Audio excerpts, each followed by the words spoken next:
Morning, all. It's a couple of days after our quarterly instructor and affiliate seminar that Professor Dave Kama tries to do every quarter for us, and we do it in various parts of the country, I guess you could say. Really kind of depending where our affiliates are. Right now we've got our 2 academies, four academies, SoCal and Texas, 2 in each, and then we've got an affiliate in Hawaii, in Honolulu, at KamaJiuJitsu, and we've got an affiliate here in the Dallas-Fort Worth area. So what we do is put together a quarterly seminar. Takes place on both Saturday and Sunday, and it's a seminar to go over some of the new stuff that we're working on, or doesn't have to be new, actually. It can be stuff that we need to reinforce in all of our instructors, and then from there we pass it on to our students.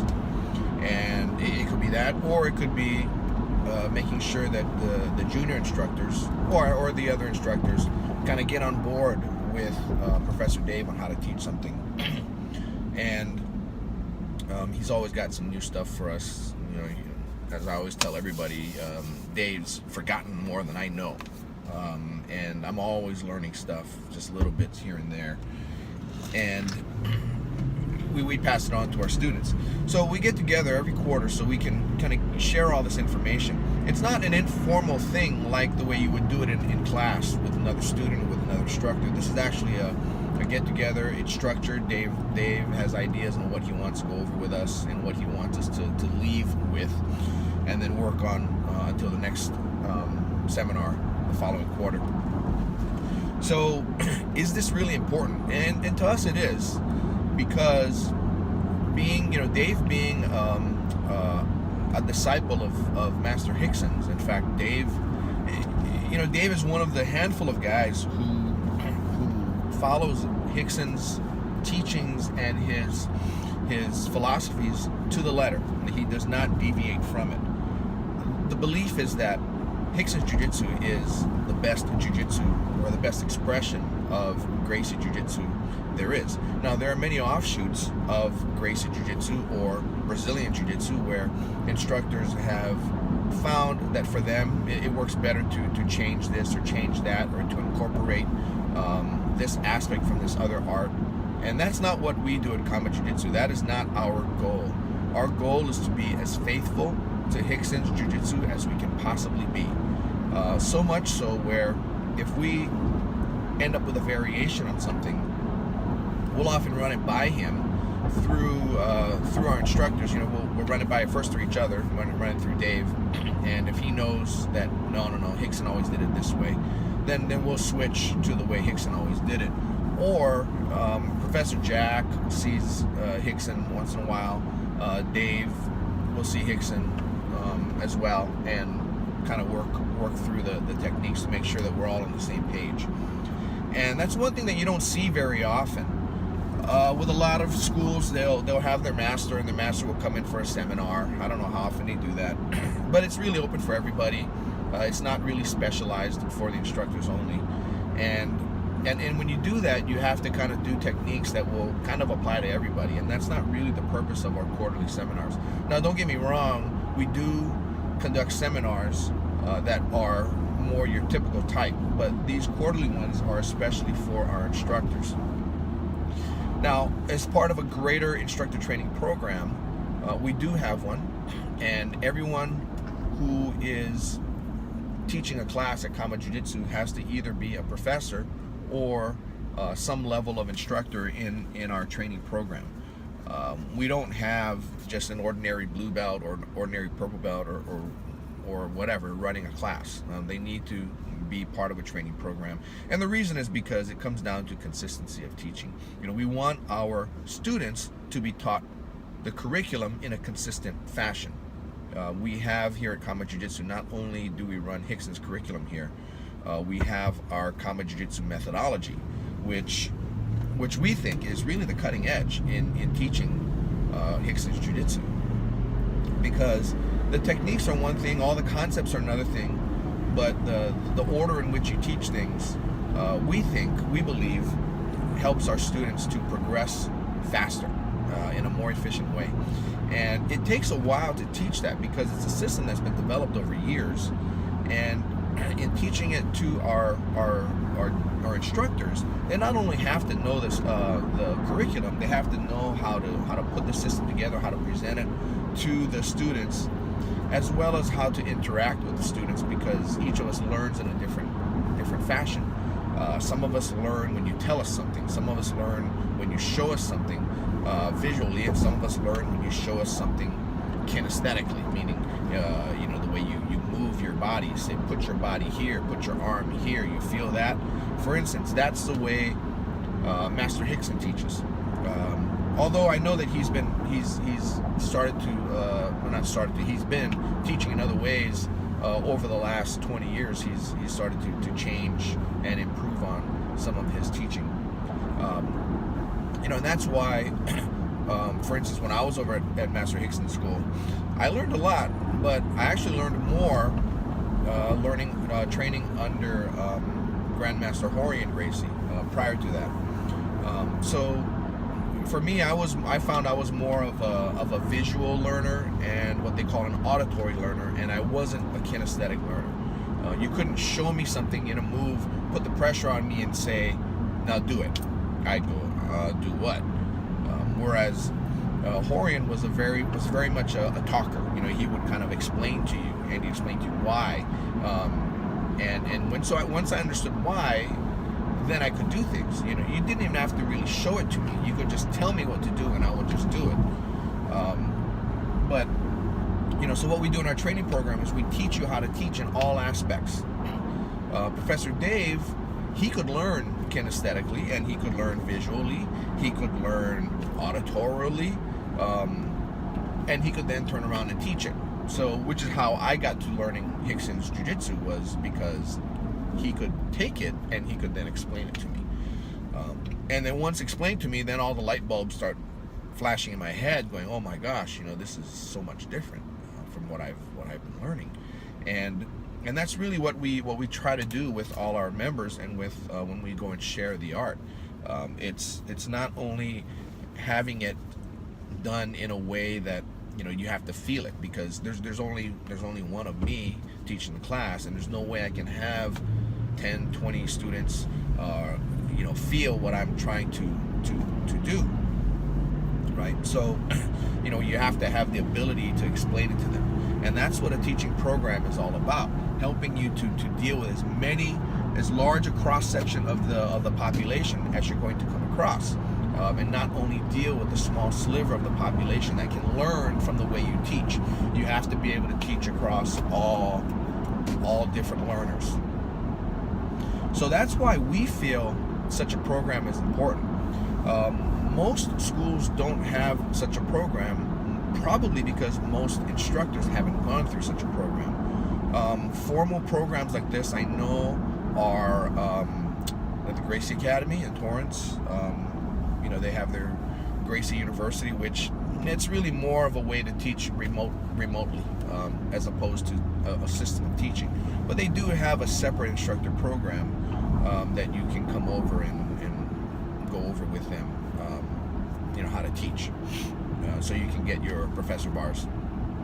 I know that friends of mine in Hawaii who were original members of Grandmaster Howson Gracie's school went through such a training program of sorts. Grandmaster Howson was very much a follower of his father's philosophies and techniques, and Grandmaster Elio, he did have a program. In fact, speaking of instructor training program, prior to 1967, when they instituted the belt system that we had for a little while until the IBJJF went and changed it. Grandmasters Elio and Carlos Gracie Sr. In Gracie Jiu-Jitsu, there were only two belts. There was a white belt, as I mentioned in a previous video I did on the different belt rankings. There was a white belt and there's a navy blue belt. And the only difference between the two was that the person wearing the navy blue belt went through Elio Gracie's instructor training program and became a professor of Jiu-Jitsu. So it didn't matter on your experience training. You could be wearing a white belt and been training for 25 years, and be a true master of the art. But if you did not go through Grandmaster Elio's teaching curriculum and his professorship program, then you are not called professor, no matter how much you know it. Whereas you could have been in jiu-jitsu for 8 years and gotten to the point where you know really everything you need to know in Gracie Jiu-Jitsu, and gone through the instructor training program, and you'd be wearing a navy blue belt and you would be called professor. So a little bit of trivia back then. So going forward, should you be in an instructor training program? Well, if you want to teach, and you want to teach well, and you want to teach effectively, then I would say yes. That doesn't mean that you won't be an effective teacher if you don't go through one. It's just, if you want to be able to be good at something, it's often good, often, I would say always, but it's often good to have a mentor who's going to go over with you the ins and outs of how to do things in a way that is the most efficient way, right? Do you, with anything else other than jiu-jitsu, I mean, if you were going to be a professor of engineering, I guess you'd have to go through all that, have to learn everything. But teaching is something else. I mean, that's why, like in schools, to teach in a school, you need a teaching credential. I don't know, I've never gotten one myself, so I don't know what value that is. Although somebody with a lot of industry knowledge can teach, well, they have the ability, or they have the knowledge to teach. Whether they have the ability to teach is something different. So what we do is we take people who have knowledge to a certain degree. Let's say it's a blue belt who's getting into our instructor training program. Obviously, they don't have the knowledge of a black belt, but they have the knowledge needed to be a blue belt. And if we teach them correctly, they can correctly pass that knowledge on to people that are white belts that are looking to become blue belts, right? And of course, they're not unsupervised when they teach. We always, have some level of supervision, because we want to make sure that everything is done correctly. And we're not trying to catch mistakes. What we're trying to do is we're trying to just make sure that they stick to the curriculum. And it makes it easier for everybody that way too. And that way they can get their teaching reps. That way somebody can benefit from learning from them. And that way there can be more people with the ability to teach on the mat at one time. So if you have an instructor training program available to you, and you want to teach jiu-jitsu at some point in the future, I'd say jump on it. I would hope, like I said, most schools don't have them. They just kind of, when you get your black belt, they give you the black belt with a red bar on it, and say you're a teacher. And just because you're a black belt, you're a teacher. In some school systems, yeah, I guess so. In ours, no, it's not the case, because we actually want to make sure you do things our way. Now, why is that important? Because with every generation of black belt, or with every generation of instructor, you tend to have dilution from the source. So, for instance, Master Hickson teaching something and then giving it out to his professors and having them teach it, there's going to be something lost. But if Master Hickson really lays on them and lays on them the importance of doing things a certain way, teaching certain things in the curriculum, making sure certain things are important, and you always teach this, and you always teach that, then that way there'll be more consistency, so then they can then pass it on to their professors, and 5 generations down the line, you can have Master Hickson look at it and go, yes, that's my jiu-jitsu. And that's our goal, really. Like I said, we're not going to reinvent the wheel. Master Hickson's already done an extraordinary job of it. Why would we want to mess with it? And at the same time, we want to be faithful purveyors of his jiu-jitsu. We don't want to be the one that says, because it's not the first time I've seen it, where you see a particular grandmaster and he's known for a certain style of jiu-jitsu, and you look 2, 3, 4 generations down as far as the black belts, and the jiu-jitsu looks nothing like it. I've seen it happen personally with some instructors, some former instructors of mine, Gracie's, and I know how their style is, and I see guys who I don't know, who are generations down, that are flying that particular master's banner, and I see their jiu-jitsu. It's not like that. It's it's there in name only, but it's not the same jiu-jitsu. Now, whether that's important or not, it's people call it, well, it's evolved, it's advanced. I don't know if it has or it hasn't, but that's just not what our goal is. So if you're not really diligent about your instructor training program, that's what will happen, for better or for worse. So for us, it's not what we want. So we want to make sure that we pass everything on in the closest way possible, so that if Master Rickson ever sees one of my students, for instance, teaching it, he'll say, yeah, of course he may fix a few things here and there because he's a perfectionist, and he'll fix anything. I'm sure with his son Crone, he'll look at him and say, yeah, that's good, but I want you to do this, add this on, and then Crone will go, oh yeah. And that's always going to happen. It's hard to continue to get better after the best is just so good. But like I said, if you find an instructor training program and you like the style that you're doing, it doesn't have to be our style. It could be any style. It could be your style, your instructor style. If you like the way he does it, enroll in his instructor training program to learn how to do things exactly like the way he does it. If your instructor doesn't have one available, ask him who he or she would recommend so that you can go and learn their program. Now keep in mind that once you learn somebody else's program, the jiu-jitsu is not always the same. It often is close, but it's not the same. You look at one team versus another team versus another team, the jiu-jitsu tends to be a little bit different, although competition seems to kind of make techniques kind of swap back and forth. So if somebody from one team does something and they end up winning with it, then another team will then adopt it, and now it'll be their technique as well. And then a third will do it, and then let's say another team comes out with something completely different that counters that. Then what's going to happen is everybody's going to start adopting that as well. So what happens is everybody's jiu-jitsu ends up morphing to what the current in vogue concepts and techniques are. So we've always tried to avoid that. We kind of stay out of that whole fray. Not that it's not good, it's just not our desire, because that's not something Master Rickson does.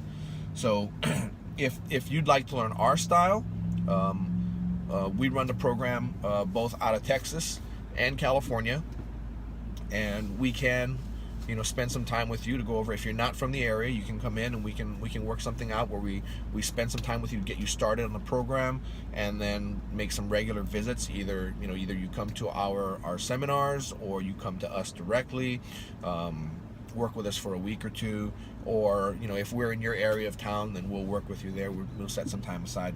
But yes, we can do it, and we will get you up and running that way. Or like I said, the Gracie Academy, they have their program as well. The Valenti brothers out in Miami, I think they have one as well. Well, those are the ones I know of, but I don't know of everything going around. So look into it, because it will benefit your students if you are trained to teach.